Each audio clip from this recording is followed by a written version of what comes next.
दशमी के दिन आपको तकलीफ़ देने के लिए क्षमा प्रार्थी हूँ। जो विषय आज की वार्ता का है उसके बारे में पहले से ही मैंने सूचना भिजवा दिया था। आप सभी अवगत हैं कि सारंडा सघन वन क्षेत्र में सेंचुरी बनाने के मुद्दे पर माननीय सर्वोच्च न्यायालय ने कड़ा रुख अपनाया है और आदेश में कहा है कि आप 7 अक्टूबर तक इसको सेंचुरी घोषित करिए।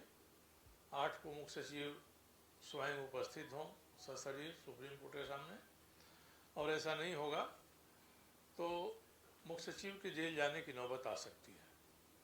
इससे कड़ा आदेश सर्वोच्च न्यायालय का नहीं हो सकता है।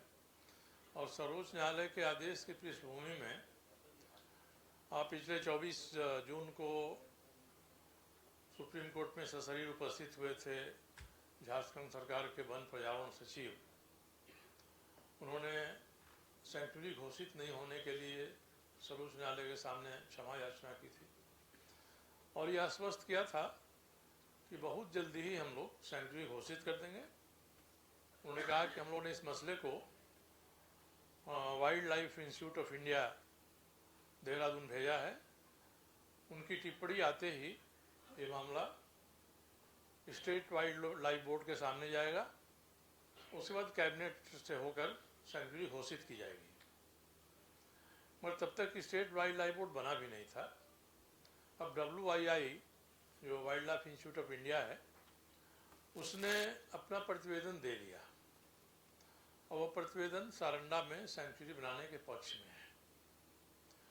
इसके बाद सरकार ने एक जूनियर अफसरों की एक समिति बना दी। उसके बाद सुप्रीम कोर्ट ने कड़ा रुख लिया है। तब झारखंड सरकार ने अपनी एक मंत्री परिषद की उप समिति बनाया है। वह उप समिति आज सारंडा क्षेत्र में गई है। तो आज का प्रेस कॉन्फ्रेंस इसी पृष्ठभूमि में है कि सर्वोच्च न्यायालय ने जो आदेश दिया उसके पीछे खुद झारखंड सरकार के वन पर्यावरण विभाग के सचिव का आश्वासन है। इनके जो वन्य जीव प्रतिपालक हैं वाइल्ड लाइफ वार्डन, उन्होंने पहले ही दे दिया है कि सारंडा के करीब 57,000 हेक्टेयर में वाइल्ड लाइफ सेंचुरी बनाई जाएगी और 103 वर्ग किलोमीटर में रिजर्व फॉरेस्ट घोषित किया जाएगा। इसके बाद भी सरकार अधिसूचना नहीं जारी कर रही है। अब हम लोग पीछे जाकर देखेंगे तो आप सभी को ध्यान में होगा, ये हमारे मधु कोड़ा जी मुख्यमंत्री थे। उस समय हम लोगों ने इस मामले को उठाया था। सारंडा के साथ लॉ हैज़ खनन के बारे में सरकार क्या बर्ताव कर रही है। ये हमारी किताब है, हमारे वेबसाइट पर उपलब्ध है और फ्री में है, कोई भी वहाँ से लेके देख सकता है। इसमें विस्तार से उन्होंने दिया था कि कितना अवैध खनन हो रहा है।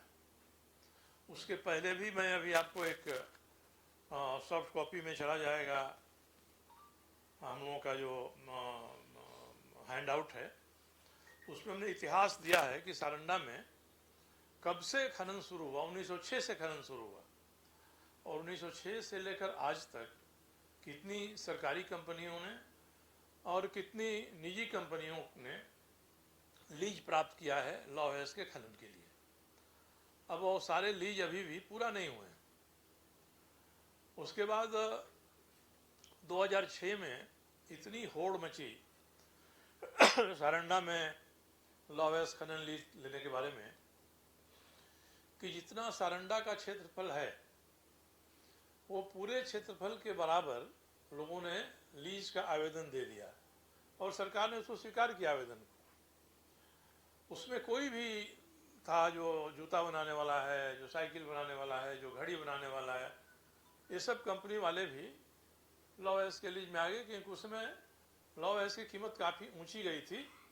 चीन में ये एक हो रहा था ये खेल का, उसके लिए लॉ हैज़ की जरूरत, उनको लोहा बनाने की ज़रूरत थी।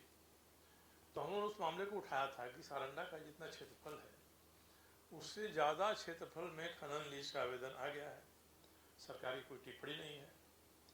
इसी तरह से झारखंड के अलावे दूसरे राज्यों में भी अवैध खनन की गतिविधियाँ शुरू हो गई थी। उस समय हम लोगों ने एक सारंडा संरक्षण अभियान आरंभ किया था। क्या होना चाहिए सारंडा। अब इसके बाद इसको गंभीरता से भारत सरकार ने लिया और 2010 में भारत सरकार ने रिटायर्ड सुप्रीम कोर्ट के जस्टिस थे, जस्टिस M.B. शाह, उनकी अध्यक्षता में एक कमेटी बनाया। उस कमेटी ने विस्तार से अवैध खनन की जांच किया और सारे मामलों को सामने रखा और सारंडा में क्या होना चाहिए अभी बताया। कोई कार्रवाई नहीं हुई। उसके तुरंत एक साल के बाद भारत सरकार के निर्देश पर झारखंड सरकार ने integrated wild life management plan बनाने के लिए एक कमेटी बनाई, जिसका लीडर बनाया हमारे पलामू के प्रोफेसर D.S. श्रीवास्तव ने उनको। इस कमेटी ने भी रिपोर्ट दिया। उसके बाद 2014 में भारत की सरकार ने कैरिंग कैपेसिटी ऑफ सारंडा का अध्ययन करने के लिए एक बहुआयामी विशेषज्ञों का समूह बनाया। उसने अपनी रिपोर्ट दिया। उसके बाद mining plan for sustainable mining, इसके लिए भी एक कमेटी भारत सरकार की बनी। उसने भी सारंडा में किस तरह से सस्टेनेबल माइनिंग करिए ताकि खनन भी हो और जंगल की विशेषता भी बचे।